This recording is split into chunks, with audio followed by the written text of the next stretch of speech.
The Blind Assassin is a novel by the Canadian writer Margaret Atwood. It was first published by McClelland and Stewart in 2000. Set in Canada, it is narrated from the present day, referring back to events that span the 20th century. The work was awarded the Man Booker Prize in 2000 and the Hammett Prize in 2001. It was also nominated for Governor General's Award in 2000, Orange Prize for Fiction, and the International IMPAC Dublin Literary Award in 2002. Time magazine named it the best novel of 2000 and included it in its list of the 100 greatest English-language novels since 1923. Plot summary: the novel's protagonist, Iris Chase, and her sister Laura, grow up well-off but motherless in a small town in southern Ontario. As an old woman, Iris recalls the events and relationships of her childhood, youth and middle age, including her unhappy marriage to Toronto businessman Richard Griffin. The book includes a novel within a novel, a roman à clef attributed to Laura but published by Iris. It is about Alex Thomas, a politically radical author of pulp science fiction who has an ambiguous relationship with the sisters. That embedded story itself contains a third tale, the eponymous Blind Assassin, a science fiction story told by Alex's fictional counterpart to the second novel's protagonist, believed to be Laura's fictional counterpart. The novel takes the form of a gradual revelation illuminating both Iris's youth and her old age before coming to the pivotal events of her and Laura's lives around the time of the Second World War.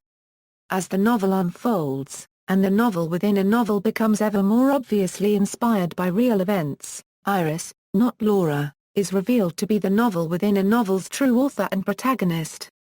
Though the novel within a novel had long been believed to be inspired by Laura's romance with Alex, it is revealed that The Blind Assassin was written by Iris based on her extramarital affair with Alex. Iris later published the work in Laura's name after Laura committed suicide upon learning of Alex's death in the war. Following the suicide, Iris realizes through her sister's journals that Richard had been raping Laura for much of their marriage, blackmailing her to comply with him by threatening to turn Alex into the authorities. Iris takes her young daughter Amy and flees her home, threatening to reveal that Richard had impregnated Laura and forced an abortion on her.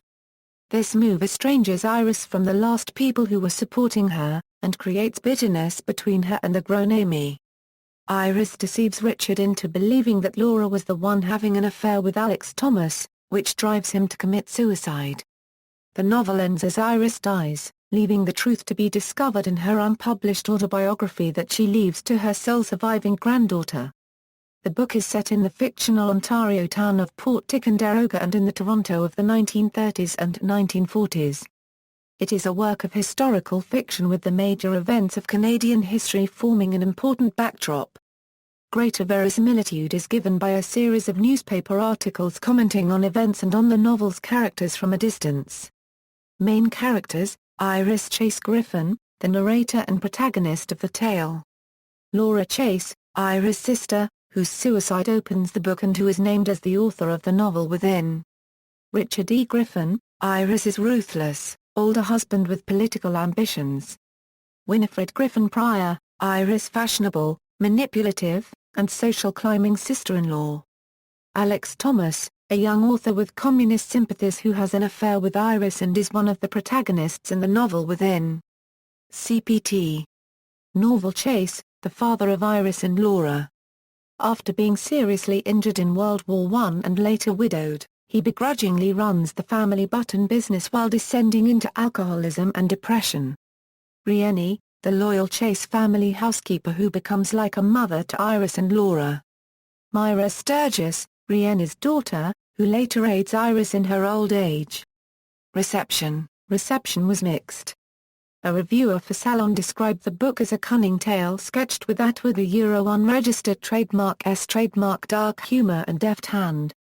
The Christian Science Monitor critic commented on Atwood's crisp wit and steely realism, and say the book brilliantly works to flesh out the dime novel culture of the 1930s and to emphasize the precarious position of women. Though the New York Times critic was unimpressed, calling the book overlong and badly written. The Guardian was less negative but characterized the book as a romantic tale with political elements bolted on. The novel was awarded the Man Booker Prize in 2000 and the Hammett Prize in 2001.